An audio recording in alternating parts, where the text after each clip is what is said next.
Of a top-down enlightened government that is now enshrining rights with a bottom-up enlightened citizenry that will lead to a better governance, and that is the essence of actually making progress on the ground. Bringing the top-down and the bottom structure together and hoping that things will change. Coming to you, Mr. Bharti, do you see that this is a real problem, that there's not much awareness? People are not even conscious of their rights. I guess this is very correct, because if you go at any level at the grassroots level, you'll find people don't know actually what their rights are. And in fact, the right-based approach of the government has just begun, and it needs to be broadened, and people need to be informed that this is not the the whims and fancies of the administration. It is essentially their rights. That in parliamentary democracy, people elect their representative, and the elected representative and their executives and the governance is not based on any rights given by anybody but except by the people.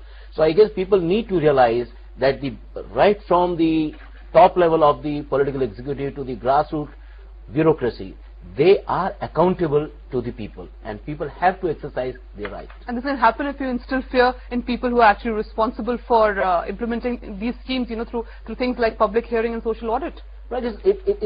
I won't say it instills fear, but it certainly pushed them to become accountable. And increases their commitment level. Yeah. And if it's not coming consciously, then maybe that's another way of actually bringing accountability. Coming to you, Mr. Mehrotra, how central is the governance issue? The governance issue is absolutely central. I think both of the panelists have already mentioned that. And I would want to emphasize two things, in fact.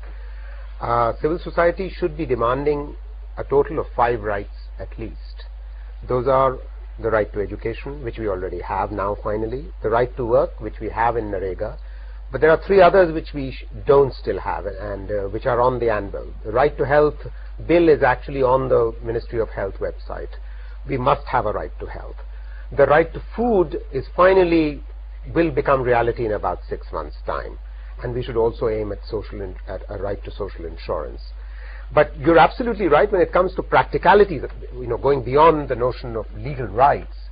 If you want to improve the effectiveness of programs, social audit is an extremely important mechanism, and it has shown its effectiveness, especially in Andhra Pradesh and Narega. And you're absolutely right that we should have social audits in all the flagship programs, the 14 flagship programs of the central government. They should have that. But actually, the issues actually go well beyond governance, because there are real gaps in achieving MDGs, because there are many MDGs which we will actually achieve, but there are at least 4 or 5 very major ones which we will not. Do you want me to speak about them? Yeah, sure. Well, the first one, which is absolutely critical, which cuts across all the others, is the third goal, the third MDG, which is gender. Gender discrimination in our country is actually perhaps the worst in the world, and that is reflected in our sex ratio. It is even reflected in our child's 0 to 6-year-old sex ratio, which is improving, but a lot needs to be done there. And if you if you improve gender relations, if women had schooling, if women were participating in the labor force much more, actually many other goals would follow. And there's also a multiplier effect, because if you're not doing good on one end of the goal, you're actually affecting the other goals as well. Absolutely right. But there are at least 3 other goals which we are doing very badly on, which we have to do much better on. First is sanitation. South Asia generally, and India in particular, has the worst safe sanitation record. We really have to get our act together as far as the total sanitation campaign is concerned. It has to be reformed.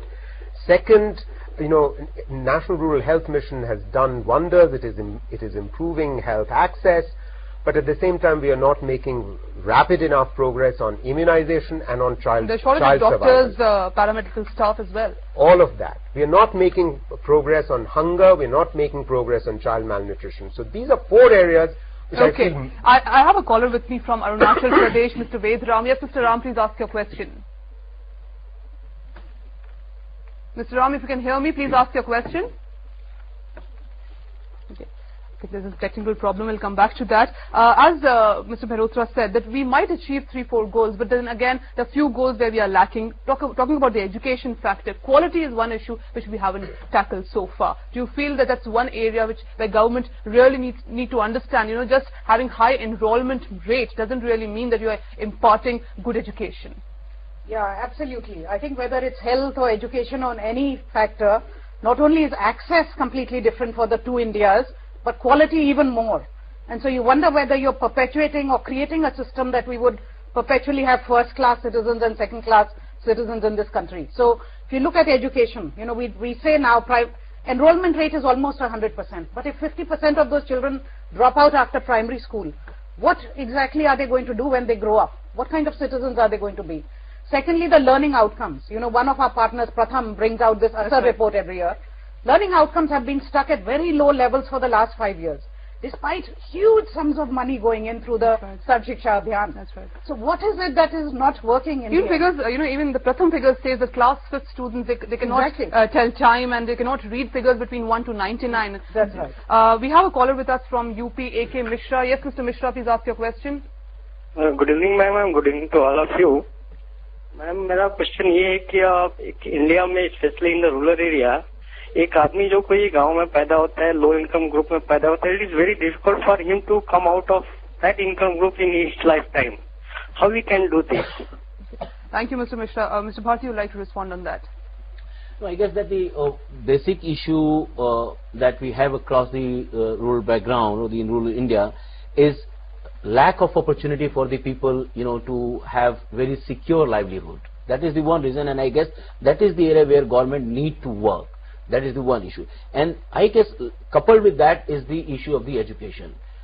We had organized the Shiksha Adhikar Yatra in 3 states, Haryana, Uttar Pradesh and Rajasthan. We have seen that in fact there is hardly any infrastructure that makes sure that teacher reach school in time. In fact, the transportation facilities, and that leaves, we have lots of school, single teacher school, and that if there are 5 classes, it's really a miracle that even if teacher is managing that. So I guess that strengthening education in rural area, strengthening the infrastructure in the rural area, and strengthening livelihood opportunity, that will only ensure that people really who are born in a very economically marginalized section. In fact, as what the caller said, that lack of opportunity is also leading to high rate of migration. There's a basic understanding that if you come from a rural area to urban areas, there's more opportunities, and which is leading to more poverty and good number of slums. We are talking about urbanization. Urbanization is one issue which needs to be tackled. So several problems, especially migration, is one issue which needs to be tackled. Well, families in need will migrate. I mean, one member of the household will migrate to the city. That's fair enough. But many members of the household still remain behind. So they have to be provided basic services. And I think a caller like the person who was calling from Uttar Pradesh has to start asking for his rights. For instance, we now have a right to education. Every school, for instance, every primary school must have 5 teachers. And there must be 1 teacher to every 30 students. If the number of teachers is 1 to 40, then that's not good enough. They have to demand their rights. Every primary school, for instance, according to the Right to Education Bill, says very clearly must have 1 classroom per class. In other words, 5 classes, 5 classrooms. That's currently not the situation. So, people need to demand their rights, which are now enshrined in a law like the Right to Education. So people need to demand their rights. I have a caller with me from Haryana, DR Yadav. Yes, Mr. Yadav, please ask your question. Mr. Yadav, you can hear me, please ask your question. Hello. Good evening ma'am. मेरा question ये है कि जो हमने administration का जो setup किया है वो एक सारे काम डिस्ट्रिक्ट पे लेवल पे करवाने की सोचते हैं, जबकि हर गांव में जो डिस्ट्रिक्ट मजिस्ट्रेट या डिस्ट्रिक्ट कलेक्टर या जो भी कोई नाम देते हो वो हर गांव में होना चाहिए था. मैंने इसका अनुमान लगाया, अगर हम ये करते हैं तो सारा एडमिनिस्ट्रेशन, साइंटिफिक फैक्ट भी, इंजीनियरिंग फार्मूला है, ओवरऑल एफिशिएंसी 4 टाइम होती है, यानी कि nation would run 4 time faster and better.